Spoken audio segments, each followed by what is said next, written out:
Similar like when I started working at Google, really believe in the company. I'm not going to sell anything, especially if I think it's going to appreciate in value, right? So if you're fortunate enough to go to a company that is kind of going to be a part of this AI kind of world that we're going to start living in, or you just really believe in it, don't sell your equity, keep it there. And that's what I'm planning to do, right? Also kind of too, if you're fortunate enough to get into an initial public offering, IPO, right? I had a buddy at Poshmark. He was there during an IPO. Never sold anything, now he doesn't have to work anymore. So kind of keep that in mind, right? So those are like the ways to really plan for retirement. The third greatest skill I kind of learned was to just take calculated risk with your career, right? So what does that mean? For me, like I was always super risk adverse because I grew up super poor, right? I always thought money was gonna go away because I never saw a lot of it growing up. It was like one of the most scarcest resources I've like learned about, right?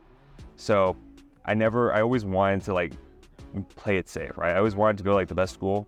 I always wanted to like work at the biggest company. That way I knew that I was always going to be safe. And it's just because I don't know if it's like hardwired genetically growing up without much, you kind of less risk adverse than most, which is unfortunate. But however, I've kind of learned is that you do need to take risks, especially when you're super young, right? So what does that mean? One big thing happening right now is startups, right?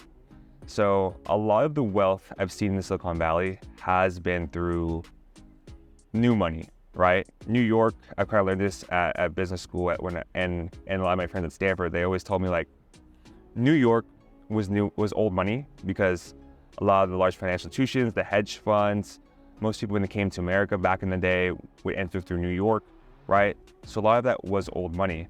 But in the Silicon Valley, in the Bay Area, in like specifically like Palo Alto, San Francisco, like San Jose, Sunnyvale, whatever it may be, a lot of that money is new money because a lot of that money is coming from tech, right? So a lot of companies were going through accelerators like Y Combinator, YC, which is basically one of the world's, if not the world's most prestigious startup accelerator, where companies like Stripe, Airbnb, a lot of companies, they would go through that accelerator program. And then after that, they would be able to basically raise funding, go through IPO, and create a new kind of company that will become more valuable to the world. Like Brian Chesky, he created Airbnb through Y Combinator during his time there. So one thing I recommend is join a startup that you have a lot of faith in, right? It's high risk, but there also is high reward, right? You will learn so much from doing multiple roles at a startup. Also, last but not least, start a side hustle. For me, even though I've been working like 3 jobs at the same time, it's a lot, right? I still kind of found time to make content, to build whatever I tried to build, right? First channel we made, already monetized, and that's been amazing, right? We're generating revenue from that. So, and that's just through YouTube. So my recommendation is whatever you're interested in, whatever you're passionate in, don't forget to kind of harness that and to continue to build that, right?